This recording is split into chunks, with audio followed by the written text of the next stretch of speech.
सभी श्रोतागण का स्वागत है आज के इस चैनल न्यूज भारत 24 में। और हमारे साथ दो वक्ता हैं। एक तो है Umesh Singh, the director of TPS school and also great speaker, और आज हम लोग चर्चा करेंगे। और दूसरे जो वो वक्ता हैं वो रोशन सर, जो शिक्षा के क्षेत्र में क्रांति लाने के साथ साथ बहुत सारे फील्ड में वो वर्क कर रहे हैं। और आज हम लोग जो टॉपिक पे बात करेंगे, दो तरह का टॉपिक है दोस्तों। फर्स्ट टॉपिक जो है that is said to be unemployment, जिस पे जो चर्चा होगी वो उमेश सर करेंगे। और सेकेंडली जो आपका है एजुकेशन सिस्टम, उस पर रोशन सर करेंगे। तो चलिए हम लोग चलते हैं, इस माइक को वक्ता के पास लेकर चलते हैं उमेश सिंह के साथ। ध्यान से सुनिएगा इनकी बातों को, इनकी हर बातें अगर आप ध्यान से सुन लेते हैं तो बहुत आपके कारीगर साबित होगी। चलिए।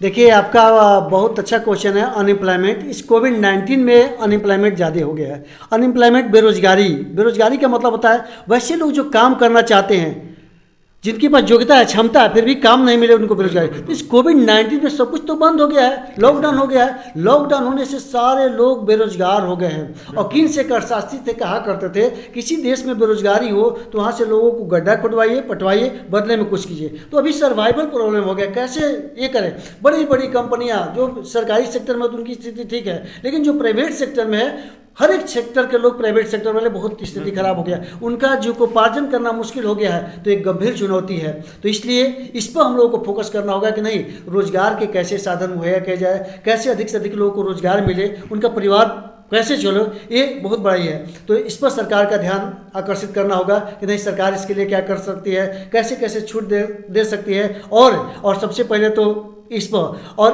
अनएम्प्लॉयमेंट जब रहेगा तो उस देश की स्थिति बहुत ज़्यादा खराब हो सकती है। अनएम्प्लॉयमेंट होने से लोग चोरी, डकैती, हत्या, अपहरण जैसी घटनाओं में आ जाते हैं, क्योंकि बढ़ता क्या नहीं करता। इसलिए इस पर बहुत बड़ा चिंता का विषय है। इसलिए अनएम्प्लॉयमेंट पर हम लोगों को फोकस करना होगा कि कैसे इसको दूर किया जाए। और ये बहुत बड़ा चैलेंज है। और भारत एक चाइना के बाद सबसे बड़ा कंट्री इंडिया हो गया है, और लोगों की संख्या ज़्यादा हो गई है। तो एक गंभीर चुनौती, कोरोना से भी ज़्यादा चैलेंज है अनएम्प्लॉयमेंट का, बेरोजगारी का एक बहुत बड़ा ज्वलंत मुद्दा है। इस पर हम लोग बात करेंगे। सर ने बहुत अच्छी बात कही। और सर से मैं एक सवाल सर करना चाहूँगा कि ऐसा क्या आप दो संदेश देना चाहेंगे गवर्नमेंट को या आम जनता को कि कैसे इस अनएम्प्लॉयमेंट पे फोकस कर सके और इसको दूर कर सके, ऐसा दो संदेश है। अभी इसी का युग है, ऑनलाइन एजुकेशन सिस्टम है।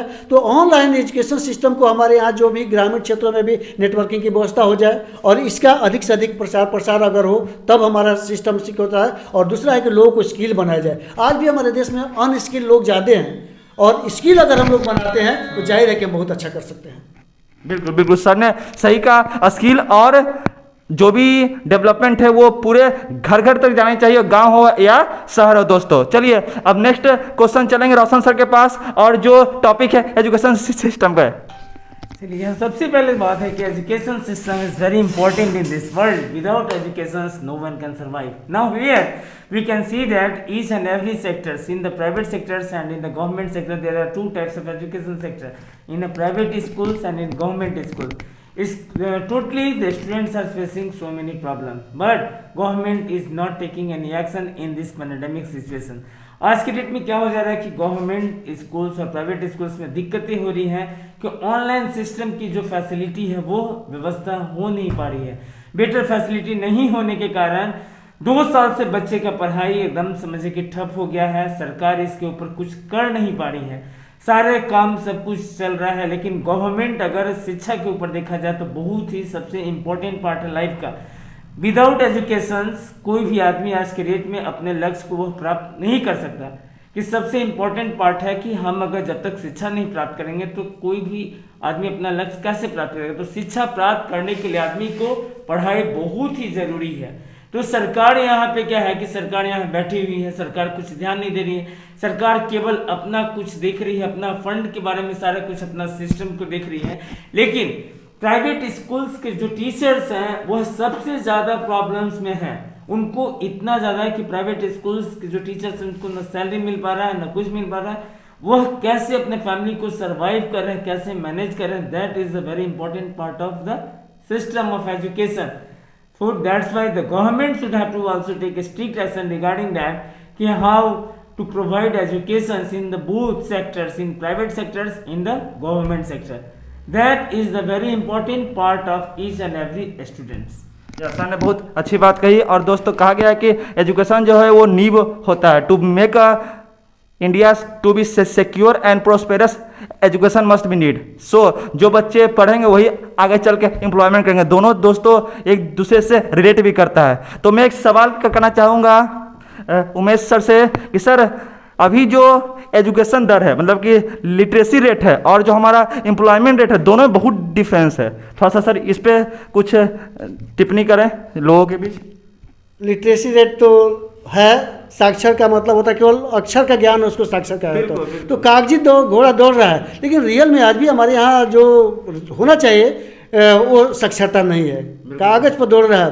तो यही है, तो इसको हम लोग को इम्प्रूव करना होगा। सर ने बहुत अच्छी बात बोली कि इसको इम्प्रूव करना होगा, क्योंकि बहुत सोचने वाली बात है कि लिटरेसी रेट इतने होने के बावजूद भी अनएम्प्लॉयमेंट बहुत ज़्यादा है। ये बहुत शर्म की बात है दोस्तों, बट इसको जल्द ही सब लोग मिलकर सही करेंगे। और लास्ट इस आज के वक्ता को, आज के प्रोग्राम को एंड करने के पहले एक एक संदेश दोनों सर के द्वारा जानेंगे और लास्टली फिर इसको एंड करेंगे। तो संदेश रोशन सर क्या देना चाहेंगे आप? कि गवर्नमेंट का जो भी रूल्स है कोविड-19 से रिगार्डिंग, आप घर में रहिए, स्टे होम, सेफ होम। घर से बाहर जब इम्पोर्टेंट है तभी आप घर से बाहर निकलिए। अगर आप निकलते हैं तो आपको दिक्कत है, पुलिस प्रशासन आपको बहुत ही ज़्यादा डिस्टर्ब करेगी, टॉर्चर करेगी और बहुत ही ज़्यादा फाइन भी वसूला जा रहा है सरकार की तरफ से। इसलिए इमरजेंसी अगर आपको है मेडिसिन से रिगार्डिंग, डॉक्टर से तब अपना पुर्जा लेकर के आप निकलिए, तभी आप बच सकते हैं। ऐसे सरकार आपसे 2000 रुपये का फाइन ले रही है। बिल्कुल सर, बिल्कुल। तो मेरा दोस्तों ये मानना है कि आप लोग घर पे रहिए, सेफ रहिए और साथ में कुछ ऐसा करिए कि आपको स्किलफुल बन सके। कुछ ऐसा काम भी कीजिए, क्योंकि कोरोना से ज़्यादा खतरनाक है अकेले बैठना, बेरोजगार होना। तो अपने स्किल को जरूर डेवलपमेंट कीजिए। और एक लास्ट संदेश उमेश सर के द्वारा, फिर इस वीडियो को हम लोग पूर्ण विराम करेंगे। चलते हैं उमेश सर के पास। लास्टली जो जहाँ है अपने आप से सुरक्षा, अपना सुरक्षा, सरकार के भरोसे नहीं, आप सुरक्षा ही सबसे बड़ा सुरक्षा है। और हमेशा पॉजिटिव सोचिए, पॉजिटिव जो भी है। स्टूडेंट्स के लिए मैं कहूँगा कि वो अपने किताबों में मस्त रहें, पढ़ाई करते हैं, कोई इन्वेंशन करे, रिसर्च करे। किसान भाई है तो अपना जो भी है अपने में मस्त रहें। जो जहाँ मस्त रहे तो कम से कम ठीक होगा। और टेंशन कर लेने से अगर बीमारी ठीक हो जाए तो सारे लोग टेंशन करेंगे। इसलिए टेंशन लेने की जरूरत नहीं है, प्रिकॉशन लेने की जरूरत है, सावधानी करना है, बच के रहना है। और सब कुछ बच के रहेंगे तो जल्दी ही कोरोना, क्योंकि गलत बुरे दिन का भी बुरा वक्त आता है, तो ये भी समाप्त हो जाएगा। और हमको आपको कुछ संदेश छोड़ के जाएगा कि नहीं ऐसे ऐसे करना है। और पुरानी पद्धति जो भी है, आज भी हमारे यहाँ जो पहले जो हुआ करते थे, लोग हाथ धोते थे, अच्छा करते थे, सब कुछ ही करते थे, उस पर सिस्टम पाना होगा और लोग कम से कम कुछ नया सबक लेंगे। बिल्कुल बिल्कुल। कोरोना जो है हम सभी को अच्छी आदतें भी लोग सिखा रहा, बहुत अच्छी बात है। और एक संदेश लास्टली मेरे द्वारा, रिपोर्टर के द्वारा मैं कहना चाहूँगा कि दोस्तों अभी का जो समय है, लोग कोरोना से बहुत ज़्यादा डर रहे हैं, कुछ डेथ भी हो रहा है, बहुत लोग रिकवरी भी कर रहे हैं, मतलब कि पॉजिटिव न्यूज भी आ रहा है। ठीक है। सेकंड कि जो लोग कोरोना से बच रहे हैं उन लोग व्यक्ति जो हैं वो आपको भूख से मर रहे हैं, बहुत लोग भूखे ही मर रहे हैं। तो अगल बगल जो भी हैं उनको आप लोग हेल्प कीजिए। और तीसरे ऐसे भी व्यक्ति हैं जो भूख से बच जा रहे हैं, वो आदमी कर्ज से आगे चल के मतलब कि प्रॉब्लम में आने वाला है। तो एनी हाउ लोग प्रॉब्लम में आ ही रहे हैं। इसका सॉल्यूशन क्या है? सब लोग को एकजुट होना होगा, तभी कोरोना यहाँ से हटेगा, देश से खत्म होगा। एकजुट मतलब कि सारे गवर्नमेंट को, जो अपोजिशन पार्टी भी है वो भी सपोर्ट करें। ठीक है। तो सब मिलके हम लोग कोरोना को भगाएंगे। लास्टली देश फिर से पहले की तरह होगा और हम लोग खुशी से आगे बढ़ेंगे।